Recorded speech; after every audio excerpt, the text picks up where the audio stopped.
पिछले 2 दिनों से हर तरफ एक ही खबर घूम रही है कि इंडिया ने लाहौर, कराची, ओकाड़ा और दूसरी कई जगहों पर अपने ड्रोन्स भेजने शुरू कर दिए हैं। पाकिस्तान आर्मी ने भी फुल अलर्ट पर रहते हुए 25 ड्रोन्स को आसानी से शूट डाउन कर दिया। आपको आगाह किया जा रहा है, रावलपिंडी में भारतीय ड्रोन को मार गिराया गया है। जैसे कोई बच्चों का खिलौना हो। तो सवाल यहाँ ये उठता है कि क्या ये वाकई हेरोप ड्रोन्स थे या इंडिया ने सिर्फ नाम का इंप्रेशन दिया और असल में कुछ लाइट वेट सर्विलेंस लेवल या कमर्शियल ग्रेड ड्रोन्स भेज दिए जो ज़्यादा असर दिखाए बगैर गिर गए। इंडियन मीडिया तो कहता है कि ये हेरोप ड्रोन्स ही हैं, लेकिन खैर इंडियन मीडिया तो और भी बहुत कुछ कहता है, जिसे देखकर लोग अक्सर समझते हैं कि शायद वो कलेक्टिवली दिमागी मरीज बन चुके हैं। पाकिस्तान को दी बड़ी चुनौती, विंग कमांडर अक्षय कुमार और मेजर जनरल सनी देओल की पाकिस्तान में घुस के मारने की चुनौती। कहा 100 करोड़ के बजट की मूवी बना के पाकिस्तान को मुंह तोड़ जवाब दिया जाएगा। लेकिन चलिए मान लेते हैं कि ये वाकई हेरोप ड्रोन्स हैं, तो चलिए मिलकर एक्सप्लोर करते हैं ज़रा इस हवा में उड़ने वाली टेक्नोलॉजी का सच कि आखिर ये हेरोप होता क्या है, कौन इसे बनाता है और कितने का आता है ये one way ticket to destruction. Harop drones, जिन्हें सुसाइड ड्रोन्स या लोटरिंग म्यूनिशंस कहा जाता है, इसराइल की मशहूर defence company Israel Aerospace Industries ने बनाए हैं। इनका डिज़ाइन कुछ इस तरह का है कि ये ड्रोन्स घंटों तक बैटलफील्ड के ऊपर आसमान में मंडलाते रहते हैं, अपना निशाना ढूंढते हैं और जैसे ही टारगेट लॉक होता है बिना किसी वार्निंग के सीधा उस जगह जाकर खुद को उड़ा देते हैं। ये ड्रोन्स ना तो वापस आते हैं और ना ही किसी दूसरे मिशन के लिए बचते हैं।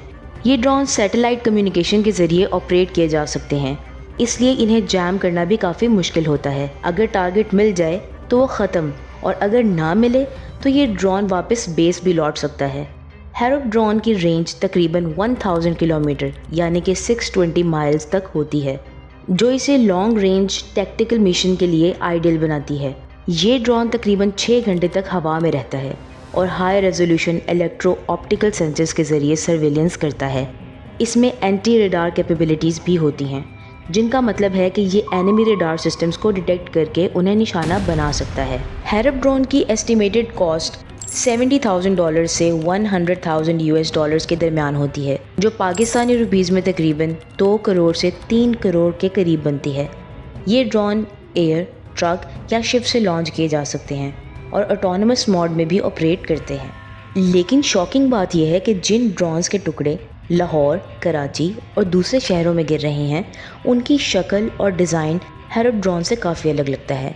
ड्रोन एक्सपर्ट ये कहते हैं कि ये हो सकता है कि quadcopter type light weight drones हों, क्योंकि अगर हेरोप जैसा ड्रोन होता तो ये मिलना मुश्किल होता, क्योंकि वो तो टारगेट पे इम्पैक्ट के साथ खुद भी डिस्ट्रॉय हो जाता है। लोकल लोग भी कह रहे हैं कि ये ड्रोन ज़्यादा हाई टेक नहीं लगते और देखकर ऐसा लगता है जैसे किसी ने पंखे की मोटर और प्लास्टिक के पार्ट्स को जोड़कर ड्रोन बनाया हो।